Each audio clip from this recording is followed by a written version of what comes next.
Hi, everyone.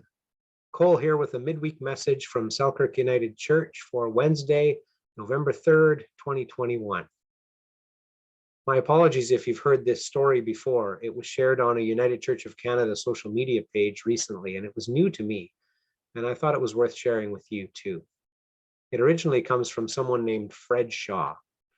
Fred writes, I always remember this story from my first year of ministry on All Saints' Day. My first appointment was in 1969 to the Mount Olivet UMC in Tatmans Gap, Morgan County, Ohio. UMC is United Methodist Church. I was excited that first Sunday, Fred says. I had practiced my sermon with sweeping gestures for the congregation I would meet. I had a lot to share. After all, I was 19 and knew an awful lot. I walked into the whiteboard church on a knoll and found 3 old people waiting on me. They were circled around a pot-bellied stove in the middle of the room. It was summer and the stove was lit. These were old people, 3 siblings born in an annual sequence with the oldest pushing 90. Did I mention that these were old people, especially to a 19-year-old? I discovered that they were good Methodists. The brother took up the offering from the 2 sisters. Then one of the sisters counted it while the other sister witnessed it. Yep, good Methodists. Somehow the gestures I had planned for the sermon shrunk. The ringing words I had prepared came limply from my tongue. We sang a song, but the piano-playing sister had cataracts, so I never was certain what notes she was hitting. After a perfunctory benediction, I walked across the gravel lot to my car. The brother caught up to me, put his hand on my shoulder and said, well, son, you see what we have here. Millie has rheumatism so bad she can't get out much anymore. John has a heart problem. Wilbur is just plain old. We're about all that's left, and I suppose the church will die when we do. I thought he was right and chafed about wasting my time there. I drove home fuming about the stupidity of bishops who waste a person's talents, appointing him to a dying church. By the time I reached home, I needed to vent. I called my granddad.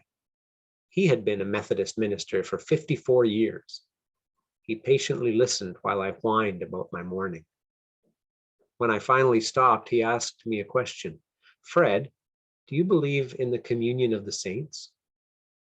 I promptly answered that of course I did. After all, I'd just written a paper about it.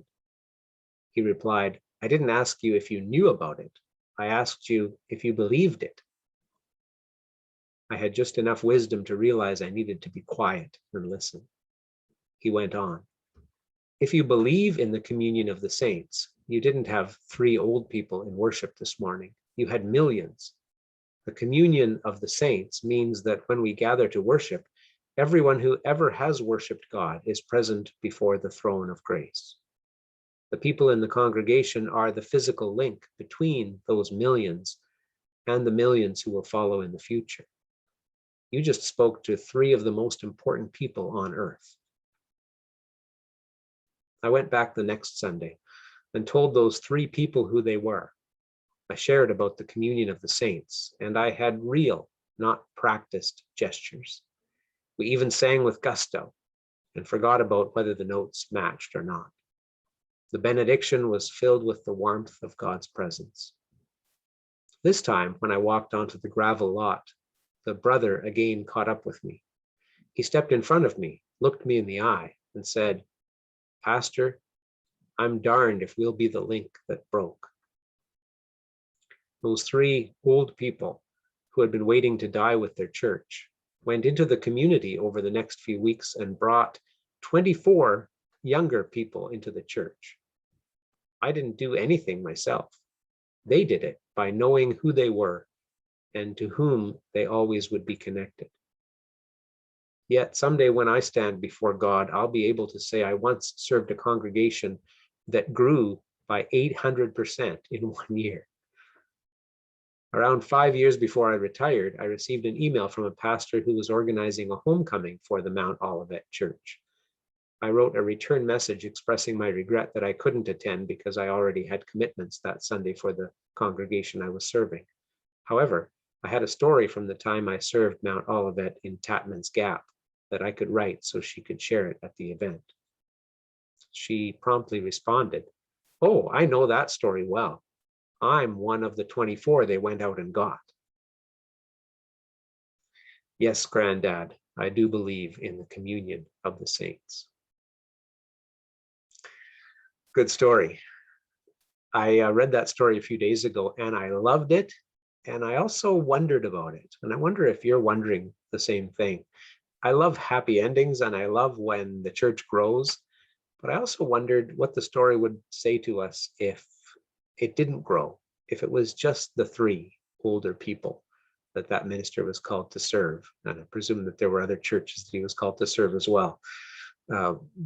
But I remember having some smaller churches when I first started out in ministry with limited attendance, and there wasn't much hope for growth in those particular churches.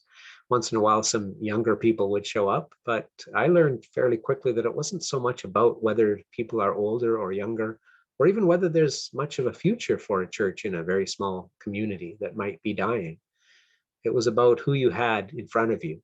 And for all of us, whether you're in ministry or just a lay person who is called to do the work of Jesus Christ and the work of God where you're planted, I hope that we can focus on who we have in front of us, not to dismiss the idea of going out and spreading the gospel to others, but also to spend some time focusing on who we have and sharing our time with them in a positive, life-giving way. That's it for today. Thanks for tuning in. I hope you have a great day. Blessings. Bye for now.